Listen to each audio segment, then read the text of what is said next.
My way. I was just sitting at my desk and God came to me and said, "It's time." I just really didn't know what to think at that point. So what I did was I looked around and I noticed that everything that I wanted to achieve at this job had already been accomplished. I originally started with a new grant program in its infancy. And with the help of my coworkers and my director, we had written a grant that was the largest award for a 4-year institution at the time. I looked at my computer and I had just transferred all of my old documents into an external drive. And on my new computer, my beautiful new Apple computer in front of me, I only had the first year of the new grant on it. I was looking around and all my workers had an attitude of, which I was not sure, as if they were no longer happy working there. I had received all my old files and my new files for the new year. I had reviewed all of my old files. I had just employed the last person to make my staff complete, and there was nothing left for me to do that would exceed what I had already done. Then I heard God's voice again say, "It's time." I thought to myself, time for what? I can't leave here. I have a good job and I love it here. He said, "Why not?" And I heard, "It's time," again. I dug through my notebook in my purse because I always keep it with me just to jot down ideas or things I need to do. I write down all the things that I'm going to do, new goals or things that I need to research. And I was in my car one day, I guess, or maybe I heard it on the radio. I'm not quite sure. I wrote this thing down called the Camino Frances. Every year, I always look through these notebooks to see what things I haven't done. Then I transfer the things I didn't accomplish. Each year I say, "What do you want to do?" So I transfer the Camino Frances to the next book. And so I did that 2 years in a row. And it was the third year, and I transferred the Camino Frances again. So I got on my computer, and I looked it up. And I thought to myself, this is what I've been waiting for. God said, "You're going to do this." I thought, "I'm going to do this?" He said, "Yes, you're going to do this." He said, "It's time to turn in your resignation." I thought, "I can't do this." He was like, "Yes, you can." I turned to my computer. I wrote my resignation letter. I stated that I was going to do a sabbatical and go do the Camino Frances. Afterwards, I heard God say to me, "Before you turn in your resignation letter to your director, take one to Human Resources Department." I said, "Oh my gosh, I really can't do that." "Yes, you can," he replied. So I got up and went to the HR office, and the coworker who received the letter said, "Are you really leaving?" I simply stated, "I just made the decision." So she read the letter again as if she was not sure if I really wanted to do this. She stated it was a phenomenal idea and that I should come and tell them all about it when I return. God said, "Now you have only one thing left for you to do." I went to my supervisor's office and she wasn't there. So I placed the letter on her desk upside down and asked one of my coworkers to notify me when she returned. I went back to my desk. Oh my goodness. I was just too overwhelmed by everything that happened. It seemed like all of a sudden I was in a job that I love, but now, in the next minute, I was leaving. So I sat there and watched the clock, and after some time, when it was almost time for us to leave work, I thought, what could be happening? Why hasn't my supervisor called me in? I go and I check with my coworker, friend, and my boss had left for the day. I said that I wanted to talk with her before she read it, but she had left for the day. Now, how am I going to explain after 15 or 16 years that I'm just leaving my job for not even another job, but because God told me? Most people don't take that type of thing very well. I had nothing else to do but wait until the next day. This is on a Thursday around 3 in the afternoon. I went back to my office and began to prepare myself mentally for the next day at work. I went to talk with my boss again the following morning. I guess in some ways I disappointed her and surprised her as well. I was surprised at myself. It was something I couldn't quite explain what God was using me to do at that moment. When she did return on Monday, I decided to go into her office to talk with her about it. So what happened, she said. Please explain this to me. Why all of a sudden did you decide to leave?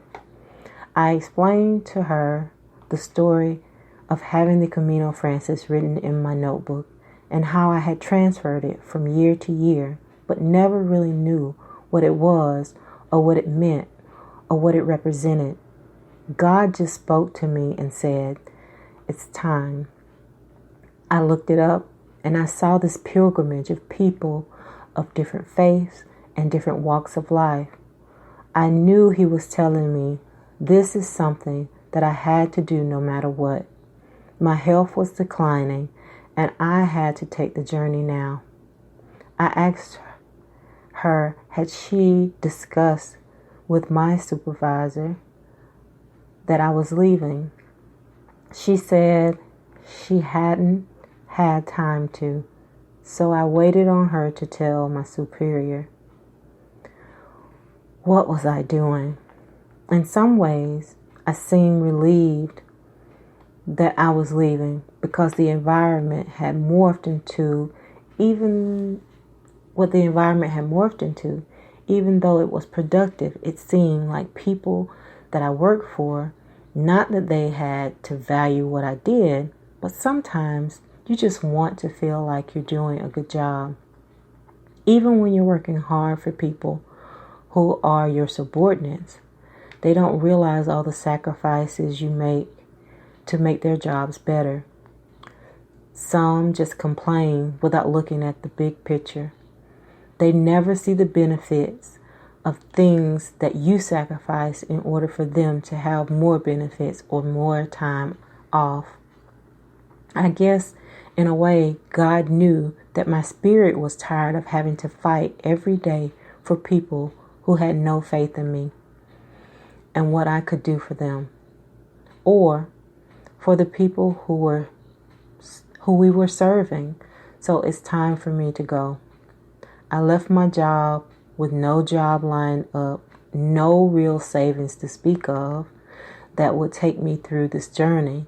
I went home. At that time, I had my private practice on the side where I had a few clients, not enough to make a living. God helped me on this journey. Was I leaving my job out of fear or due to the necessity? Every day from 8 to 5, I was at the public library working on growing my business. The focus was trying to line up a government contract. So for the next several months, that was what I did every day. I thought I would use this time to get in shape and figure out what I was going to do about my health, but I didn't do everything out of my savings. I paid my debt down by using the other money to just place into an account so that I could pay my bills. To keep the beautiful home God had already blessed me with, I had struggled and scraped to acquire. I couldn't explain to my church members or my parents why I was making this decision other than God led me to do it. At this time, I was also planning my family reunion, which was challenging, but for the first time in a long time where I didn't have a lot of support. It was something that my mother really wanted. I wanted to be able to give it to her.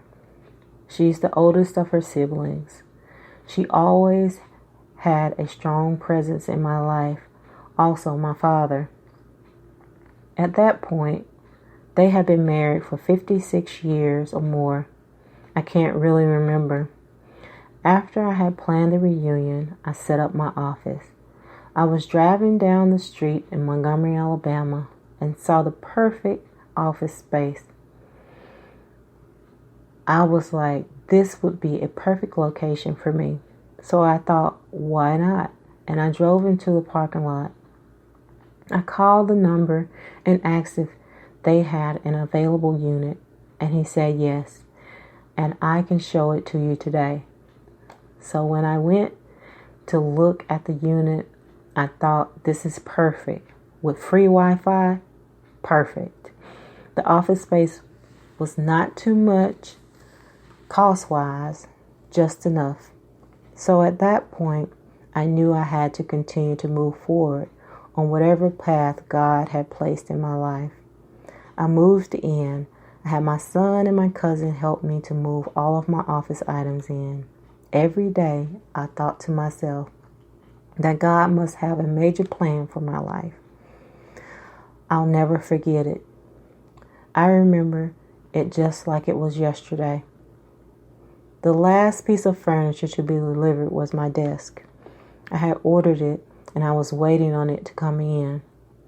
It was just the way I envisioned it, perfect in my mind. The day after my desk was delivered, I got a call. The call I had been waiting on. The company wanted to contract my business to do professional counseling services for their agency. I knew I still had to do my journey, my pilgrimage walk, but I accepted the offer graciously. I started to scramble around thinking, what are all the things I need to do to pack for this Camino sabbatical? One of the things I did was extensive research on other people's pilgrimage from Paris to Sierra, Spain. I paid attention to all the little details that made their journey easier for them because I knew that my journey was on the way. This will be my own special journey, but I could learn from others who had already walked the path before me. At the last minute, my son and I were up, ironically, at about 12 a.m. in the morning. I said, I have to get a plane ticket. I've been doing all of this preparing for this journey, and I still haven't purchased my plane ticket. The Camino pilgrimage is 500 miles from Paris, France, to Sierra, Spain. I knew that with this new opportunity for the contract, that I would not have enough time between then and the time I started my new job to finish the journey in the way that I had planned. I didn't want to go in rushing the pilgrimage. I wanted to make sure that I took in everything that God wanted me to take in. As we were looking for the plane ticket, my son was on the website and he discovered that if you did the last 100 miles of the walk, you could still receive your certificate of completion for the journey. I thought, this is perfect. It'll give my body